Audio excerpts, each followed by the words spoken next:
পরামর্শ একটি খুবই গুরুত্বপূর্ণ বিষয়। আপনি কার কাছ থেকে পরামর্শ নিচ্ছেন এটা কিন্তু আপনার জীবনের অনেক কিছু নির্ভর করে। আপনি যদি একজন ভুল মানুষের কাছ থেকে পরামর্শ নেন তাহলে কিন্তু আপনার জীবন ভুলে ভরে যাবে। আপনাকে সবসময় একজন সঠিক মানুষের কাছ থেকে কিন্তু পরামর্শ নিতে হবে।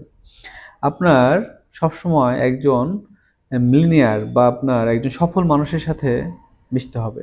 আপনি যদি একজন সফল মানুষের সাথে মিশেন তাহলে কিন্তু কেবল আপনি সফল হতে পারবেন। আপনি যদি অসফল মানুষের সাথে মিশেন তাহলে কিন্তু আপনি নিজেও একজন অসফল ব্যক্তিতে পরিণত হয়ে যাবেন। আপনি যদি একজন ব্যবসায়ীর সাথে মেশেন তাহলে কিন্তু পরবর্তী একজন ব্যবসায়ী আপনি হবেন। আপনি যদি একজন ভালো ছাত্রের সাথে থাকেন পরবর্তী ভালো ছাত্রটা কিন্তু আপনি হবেন। যার ১০টা গাড়ি রয়েছে আপনি যদি ওই ব্যক্তির কাছ থেকে পরামর্শ নেন, ওই ব্যক্তির সাথে যদি আপনি মিশতে পারেন, পরবর্তী একটা গাড়ি কিন্তু আপনার হবে। তাই প্রিয় বন্ধুরা, কার কাছ থেকে পরামর্শ নিচ্ছেন, কার সাথে মিশছেন এই বিষয়গুলো কিন্তু আপনাদেরকে লক্ষ্য রাখতে হবে। যার তার সাথে কিন্তু প্রিয় বন্ধুরা মিশা যাবে না। যার তার সাথে কিন্তু প্রিয় বন্ধুরা চলা যাবে না। এটা কিন্তু অনেক সেনসিটিভ একটা বিষয়। আমরা এই বিষয়গুলো বিবেচনা করি না। যার তার সাথে মানে প্রয়োজনে অপ্রয়োজনে আমরা ঘুরে বেড়াচ্ছি, সময় অপচয় করছি, কোনো খেয়াল-খুশি করছি না। দিন শেষে ভিকটিমটা কিন্তু আমরাই হচ্ছি। একটা খারাপ মানুষের সাথে মিশে অনেক ছেলেপেলে খারাপ হয়ে যাচ্ছে। অনেক মেধা থাকা সত্ত্বেও, বাবার অনেক ধন-সম্পদ থাকা সত্ত্বেও সেগুলো সে টিকিয়ে রাখতে পারছে না। অনেক মেধা থাকা সত্ত্বেও কিন্তু সে পড়াশোনায় ভালো করতে পারছে না। ভালো জায়গায় সে চাকরি করতে পারছে না।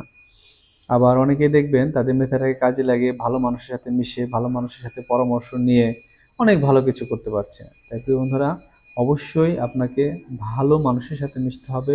আপনার চাইতে যারা একটু ভালো আছে, যারা একটু ভালো বোঝে, আপনার দৃষ্টিকোণ থেকে যাদেরকে মনে হয় যে এই মানুষগুলোর সাথে মিশলে পরে আমি কিছু শিখতে পারবো, আমি কিছু জানতে পারবো, তো তাদের সাথে আপনাকে মিশতে হবে।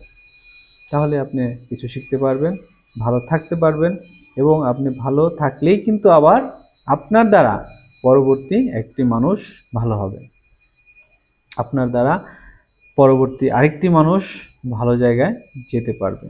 সো প্রিয় বন্ধুরা, আমাদেরকে অবশ্যই আমাদের চাইতে যারা একটু ভালো রয়েছে, ভালো বুঝে তাদেরকে সম্মান করতে হবে, তাদের সাথে মিশতে হবে। প্রিয় বন্ধুরা, সবসময় চেষ্টা করবেন আপনার যে জ্ঞানের পরিধিটা রয়েছে এই জ্ঞানের পরিধিটা যেন আরেকটু বৃদ্ধি হয়, জ্ঞানের পরিধিটা যেন আরেকটু বাড়ে। জীবনে শেখার কোনো শেষ নাই। মৃত্যুর আগ পর্যন্ত, জন্ম থেকে মৃত্যুর আগ পর্যন্ত আপনাকে প্রিয় বন্ধুরা শিখতে হবে। শিক্ষাই হচ্ছে জীবন। জীবনে শিক্ষার কোনো শেষ নাই। যত বেশি শিখবেন তত বেশি আপনি নিজের জন্য কাজ করতে পারবেন, তত বেশি সফলতা আপনার হাতে এসে ধরা দেবে। ভালো থাকবেন, সুস্থ থাকবেন।